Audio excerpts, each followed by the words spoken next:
know that Australian businesses want answers on skilled migrants returning? Skilled migrants will be allowed to return to Australia as a priority group, but the federal government has not yet set a date for their return, triggering concern from businesses worried about skills shortages and eager for certainty. For detailed information, watch this video till the end, and yes, like and share the video, and don't forget to subscribe to our channel. Warm welcome from Brain Drain Consultants to our immigration information and news channel A to Z Immigration Updates. While a national average vaccination rate of 80% of over 16s will for Australians looking to go abroad, Canberra has not yet set a restart for skilled migrants to come here.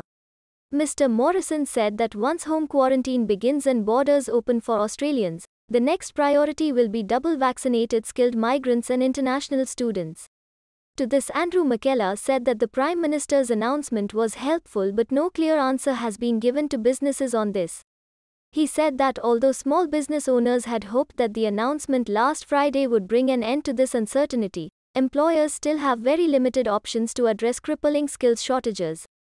Innes Willox, who represents about 60,000 businesses as chief executive of the Australian Industry Group, said skills shortages would quickly bite harder once states and territories come out of lockdown, necessitating a return to the country's pre-pandemic levels of skilled migration. He further added that their international borders need to reopen as quickly as possible. There is no time to waste. The opening of borders will require negotiations with state governments, which control caps on hotel quarantine and are responsible for trialling home alternatives.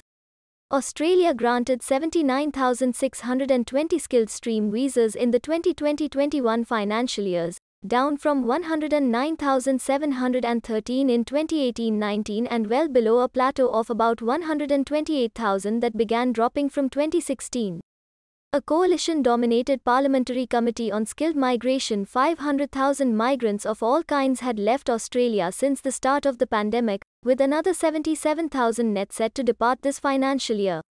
It concluded in August that Australia needed to swiftly overhaul its skilled migration system by creating more pathways to permanent residency, better lists of industries in need of staff, and options for high-achieving international students to stay here to get more critical workers into the country in the wake of the pandemic. Ms. Boyd said that small businesses lobby boss Alexi Boyd said her members were reporting shortages of skilled bookkeepers, IT staff, hairdressers and chefs, as well as issues in non-skilled professions. It's quite an urgent need to be addressed. She did not criticize the government's decision to prioritize letting Australians travel abroad before allowing skilled migrants in, but said firm dates would let businesses plan their path out of lockdown.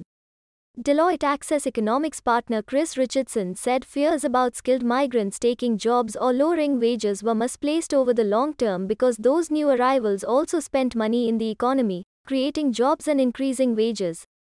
Mr. Richardson cautioned that some industries that had reported skill shortages for decades should instead raise their pay, but in other cases said there was a genuine lack of people with the ability to do specialized jobs. There's nothing wrong with putting the right person in the right place at the right time, and if that means crossing a border, then sure. We hope you appreciate our efforts to provide important and accurate immigration information. Please share your feedback and suggestions in the comments section. Please like, share, and subscribe to our channel to show your support, and yes, don't forget to press the bell icon. Thank you for watching, and we hope to see you again soon with another video. If you need any further assistance or want to discuss anything related to your immigration dreams, then you can book an expert consultation session with our team of registered migration consultants.